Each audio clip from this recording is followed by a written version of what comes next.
Cooker விசில மறந்து உணவு வீணாகி போச்சா?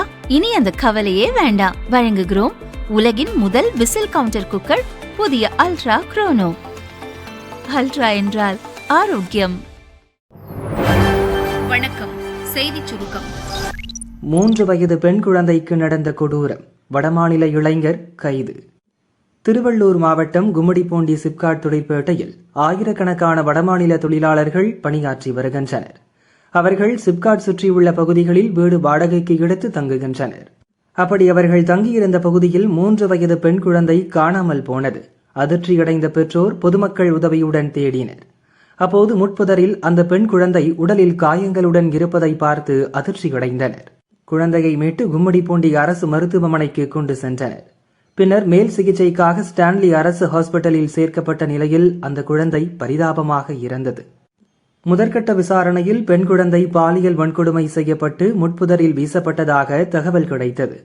குழந்தை தங்கியிருந்த பகுதியில் இருந்த 4 வடமாநிலத்தவர் கூட்டு பாலியல் வன்கொடுமை செய்ததாக கூறப்படுகிறது. அவர்களில் பிபின் மஞ்சி என்ற 19 வயது இளைஞனை பொதுமக்கள் பிடித்து தர்ம அடி கொடுத்து போலீசில் ஒப்படைத்தனர். சம்பவத்துக்கு காரணமான அனைவரையும் கைது செய்ய வேண்டும் என அப்பகுதி மக்கள் சிப்காட் காவல் நிலையத்தை முற்றுகையிட்டு ஆர்ப்பாட்டம் நடத்தினர். போலீசார் அவர்களிடம் பேச்சுவார்த்தை நடத்தி நிலைமையை கட்டுக்குள் கொண்டு வந்தனர்.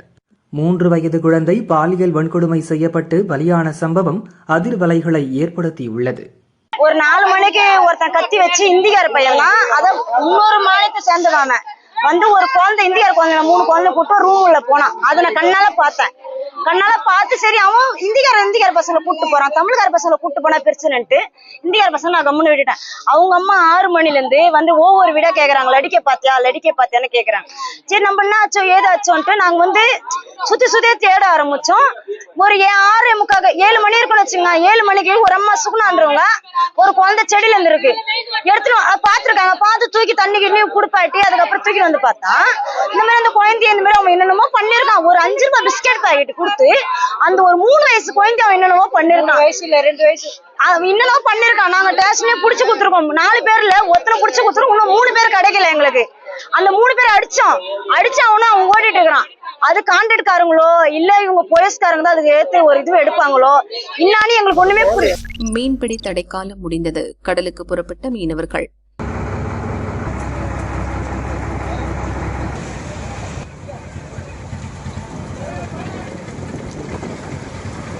தமிழகத்தில் மீன்களின் இனப்பெருக்க காலத்தை கருத்தில் கொண்டு 2026ஆம் ஆண்டுக்கான விசைப்படகு மீன்பிடி தடைக்காலம் ஏப்ரல் 15 முதல் ஜூன் 14 வரை 61 நாட்கள் அமலில் இருந்தது. ஜூன் 14 நள்ளிரவுடன் தடைக்காலம் நிறைவடைந்தது. இதையடுத்து சென்னை பகுதி மீனவர்கள் பூஜை செய்து வழிபட்டுவிட்டு மீன்பிடிக்க கடலுக்கு சென்றனர். இதேபோல மீன்பிடி தடை காலத்தில் தூத்துக்குடி மாவட்டத்தில் வேம்பார், தருவைக்குளம் ஆகிய இடங்களில் 540 விசைப்படகுகள் கடலுக்கு செல்லாமல் கரையில் நிறுத்தப்பட்டிருந்தது. இந்த காலங்களில் மீனவர்கள் தங்களது படகுகளை பழுது பார்ப்பது, வண்ணம் தீட்டுவது, வலைகளை சீரமைப்பது போன்ற பணிகளை செய்தனர். தடைக்காலம் நேற்று நள்ளிரவுடன் முடிவடைந்ததை அடுத்து இன்று அதிகாலை தூத்துக்குடி மீன்பிடி துறைமுகத்திலிருந்து 231 விசைப்படகுகள் கடலுக்கு சென்றன. இனி பெண்களுக்கு பஸ் பயணம் ஃப்ரீ திட்டத்தை தொடங்கி வைத்தார் சிஎம். கேரள சட்டசபை தேர்தல் பிரச்சாரத்தின் போது காங்கிரஸ் தலைமையிலான ஐக்கிய ஜனநாயக முன்னணி தேர்தல் அறிக்கையில் அரசு பஸ்களில் பெண்களுக்கு இலவச பயண திட்டத்தை அறிவித்தது. தேர்தலில் காங்கிரஸ் கூட்டணி வெற்றி பெற்றதை அடுத்து கேரளாவில் பெண்களுக்கான இலவச பஸ் பயண சலுகை வழங்க மாநில அமைச்சரவை முடிவு செய்தது. அதன்படி பிரியதர்ஷினி என்ற பெயரிலான திட்டத்தை திருவனந்தபுரத்தில் கேரள முதல்வர் சதீசன் இன்று காலை தொடங்கி வைத்தார். பின்னர் கேரள முதல்வர், போக்குவரத்து துறை அமைச்சர் ஜான் ஆகியோர் பெண்களுடன் பஸ்ஸில் சிறிது தூரம் பயணம் செய்தனர். இத்திட்டத்தின்படி 7 வகையான சாதாரண பஸ்களில் பெண்களும் திருநங்கைகளும் கட்டணமின்றி பயணம் செய்யலாம். சாதாரண அரசு பஸ், நகர bus, town to town bus, point to point உள்ளிட்ட பஸ்களில் பெண்கள், திருநங்கைகள் எந்தவித அடையாள அட்டையுமின்றி இலவசமாக பயணிக்கலாம். அந்த பஸ்களை அடையாளம் காண அவற்றில் ஸ்டிக்கர் ஒட்டப்படும் என்று தெரிவிக்கப்பட்டுள்ளது. ஆறுகளை தூர்வாரிய கிராம மக்கள் வறட்சியை போக்க ஊர்கூடி சாதனை. நாட்டில் வறட்சி மிக்க மாநிலங்களில் மகாராஷ்டிராவும் ஒன்று. இங்குள்ள மராத்வாட பகுதியில் வசிக்கும் மக்கள் கடும் வறட்சியை எதிர்கொள்ளும் சூழல் பல ஆண்டுகளாக நீடிக்கிறது. பீடு மாவட்டத்தில் உள்ள பார்லி, அம்பாஜோதை, தாரூர், மஜல்காவுன் ஆகிய தாலுகாக்களை உள்ளடக்கிய 41 கிராம மக்கள் தண்ணீர் தட்டுப்பாட்டை போக்க சில வழிமுறைகளை கண்டறிந்தனர். அதன்படி தங்கள் கிராமங்கள் வழியாக பாயும் 5 ஆறுகளை தூர்வாரி சுத்தம் செய்ய திட்டமிட்டனர். கார்ப்பரேட் நிறுவனங்களின் சமூக பங்களிப்பு நிதியுடன் கிராம மக்கள் பங்களிப்பாக 54 லட்சம் நிதி திரட்டப்பட்டு இதற்கான பணியை துவங்கினர். இதன் மூலம் 16 கோடி ரூபாய் செலவிலான பிரம்மாண்ட தூர்வாரும் பணி நடைபெற்றது. மொத்தம் 108 கிலோமீட்டர் நீளமுள்ள இந்த ஆறுகளில் தற்போது 92 கிலோமீட்டர் தூரம் தூர்வாரும் பணி நிறைவடைந்துள்ளது. இதன் மூலம் 365 கோடி லிட்டர் நீரை கூடுதலாக சேமிக்க முடியும் என்றும் நிலத்தடி நீர்மட்டம் உயரும் எனவும் அப்பகுதி மக்கள் நம்பிக்கை தெரிவித்துள்ளனர். தூர்வாரும் பணியின் போது எடுக்கப்பட்ட மண் மற்றும் கற்கள் ஆற்றின் கரைகளை பலப்படுத்தவும் சாலைகள் அமைக்கவும் பயன்படுத்தப்பட்டுள்ளன. கிராம மக்களின் இந்த செயலை மாவட்ட கலெக்டர் விவேக் ஜான்சன் வெகுவாக பாராட்டியுள்ளார். இதேபோல் அனைத்து ஊர்களிலும் விழிப்புணர்வு ஏற்பட்டால் தண்ணீர் பஞ்சம் என்ற பேச்சுக்கே இடமிருக்காது என கூறினார். கிராம மக்களை ஊக்குவிக்கும் வகையில் கலெக்டர் தலைமையில் ஆற்றங்கரையோரம் மரம் நடும் திட்டமும் செயல்படுத்தப்பட உள்ளதாக மாவட்ட நிர்வாகம் அறிவித்துள்ளது. முடிவுக்கு வந்தது ஈரான் அமெரிக்கா போர். அதிபர் டிரம்ப் முக்கிய அறிவிப்பு. மேற்காசிய நாடான ஈரான் மற்றும் இஸ்ரேல் இடையே ஏற்பட்ட மோதலில் இஸ்ரேலுக்கு ஆதரவாக அமெரிக்கா களமிறங்கியது. இதனால் ஈரான் அமெரிக்கா இடையே போர் வலுத்தது.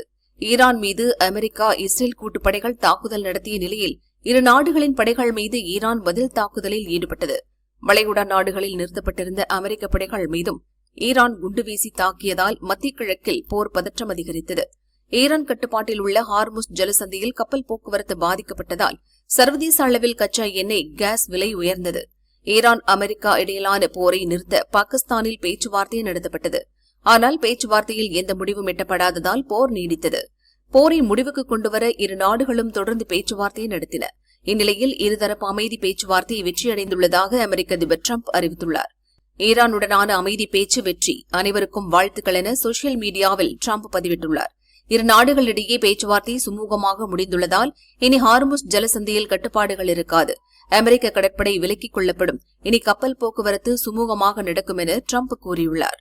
இந்த தகவலை ஈரானும் உறுதிப்படுத்தியுள்ளதாக தகவல் வெளியாகியுள்ளது. இதையடுத்து வரும் 19ஆம் தேதி வெள்ளிக்கிழமை சுவிட்சர்லாந்தில் ஈரான் அமெரிக்கா இடையிலான அமைதி ஒப்பந்தம் கையெழுத்தாகும் எனவும் அறிவிக்கப்பட்டுள்ளது. மத்திய கிழக்கில் 3 மாதங்களுக்கு மேல் நீடித்த போர் பதற்றம் முடிவுக்கு வருவதால் சர்வதேச சந்தையில் கச்சா எண்ணெய், கேஸ் விலை குறைய வாய்ப்புள்ளதாக பல்வேறு தரப்பினரும் மகிழ்ச்சி தெரிவித்துள்ளனர். தங்கம் விலை எகிரியது. நகை பிரியர்கள் ஷாக். தங்கம் விலை இந்த மாத தொடக்கத்திலிருந்து குறைந்து கொண்டே வந்தது. கடந்த 11ஆம் தேதி விலை குறைந்து ஒரு சவரன் 1,08,000 ரூபாய்க்கு விற்பனையானது. இதன் தொடர்ச்சியாக விலை குறையும் என எதிர்பார்த்த நிலையில் மறுநாளான ஜூன் 12ஆம் தேதி விலை அதிகரித்தது. தொடர்ந்து நேற்று முன்தினமும் விலை உயர்ந்தது. நேற்று முன்தினம் கிராமுக்கு 60 ரூபாயும் சவரனுக்கு 480 ரூபாயும் உயர்ந்து ஒரு கிராம் 13,860 ரூபாய்க்கும் ஒரு சவரன் 1,10,880 ரூபாய்க்கும் விற்கப்பட்டது. இந்த நிலையில் வார தொடக்கமான இன்று தங்கம் விலை மேலும் அதிகரித்துள்ளது. இன்று தங்கம் விலை கிராமுக்கு 210 ரூபாய் உயர்ந்து ஒரு கிராம் 14,070 ரூபாய்க்கு விற்கப்படுகிறது. சவரனுக்கு 1,680 ரூபாய் உயர்ந்து ஒரு சவரன் 1,12,560 ரூபாய்க்கு விற்பனையாகிறது. இதேபோல வெள்ளி விலை இன்று கிராமுக்கு 10 ரூபாய் உயர்ந்து கிராம் 280 ரூபாய்க்கும் கிலோவுக்கு 10,000 ரூபாய் அதிகரித்து ஒரு கிலோ வெள்ளி 2,80,000 ரூபாய்க்கும் விற்கப்படுகிறது. மேற்காசிய போர் நிறுத்த அறிவிப்பு எதிரொலி. விறுவிறுவென சரியும் கச்சா எண்ணெய் விலை. ஈரான் அமெரிக்கா இடையே கடந்த 100 நாட்களுக்கு மேல் தொடர்ந்த சண்டையால் மேற்காசியாவில் பதற்றம் நீடித்தது. ஆண்டு துவக்கத்தில் ஒரு பேரல் கச்சா எண்ணெய் $60க்கும் குறைவாக விற்பனையான நிலையில் மேற்காசிய போர் பதற்றத்தால் ஏப்ரல், மே மாதங்களில் கச்சா எண்ணெய் விலை $110 கடந்தது. சர்வதேச சந்தையில் கச்சா எண்ணெய் விலை உயர்வு, ஹார்முஸ் ஜலசந்தியில் நிலவும் பதற்றம் உள்ளிட்ட காரணங்களால் நம் நாட்டில் 4 ஆண்டுகளுக்கு பின் பெட்ரோல், டீசல் விலை உயர்ந்தது. அதேபோல் வீட்டு உபயோக கேஸ் சிலிண்டர், வர்த்தக சிலிண்டர் விலையும் மளமளவென உயர்ந்தது. ஈரான் அமெரிக்கா இடையே தற்காலிக போர் நிறுத்தம் அறிவிக்கப்பட்டதும் கச்சா எண்ணெய் விலை சற்று குறைந்தாலும் போர் முடிவுக்கு வராததால் தொடர்ந்து $100 கடந்தே கச்சா எண்ணெய் விற்பனையானது. கடந்த வாரங்களில் ஒரு பேரல் கச்சா எண்ணெய் $90 முதல் $85 விற்பனையானது. இந்நிலையில் ஈரான் அமெரிக்கா இடையே கடந்த 100 நாட்களுக்கு மேலாக நடந்து வந்த போர் முடிவுக்கு வந்துள்ளதாக அமெரிக்க அதிபர் டிரம்ப் நேற்று இரவு அறிவித்தார். இருதரப்பு அமைதி ஒப்பந்தம் இறுதி செய்யப்பட்டுள்ளதாகவும் வரும் 19ஆம் தேதி சுவிட்சர்லாந்தில் கையெழுத்தாகும் என்றும் அறிவிப்பு வெளியாகியுள்ளது. இதனால் மேற்காசியாவில் போர் பதற்றம் தணிந்துள்ளது. இதன் எதிரொலியாக சர்வதேச சந்தையில் இன்று காலை கச்சா எண்ணெய் விலை பேரலுக்கு 4 முதல் 5% வரை சரிந்தது. இன்றைய வர்த்தகத்தில் ஒரு பேரல் கச்சா எண்ணெய் விலை $80க்கும் கீழ் விற்பனையாகிறது. பிரெண்ட் க்ரூட் ஆயில் ஒரு பேரல் $83க்கும் கீழ் வர்த்தகமாகிறது. பல நாட்களுக்கு பின் கச்சா எண்ணெய் விலை $80க்கு கீழ் இறங்கியுள்ளதால் சர்வதேச அளவில் எரிபொருள் தட்டுப்பாடு நீங்குவதுடன் அதன் விலை குறைய வாய்ப்புள்ளதாக நிபுணர்கள் நம்பிக்கை தெரிவித்துள்ளனர். இதன் எதிரொலியாக நம் நாட்டின் முக்கிய பங்கு சந்தைகளான சென்செக்ஸ் 1000 புள்ளிகளும், நிப்டி 250 புள்ளிகளும் உயர்ந்து வர்த்தகமாகின்றன.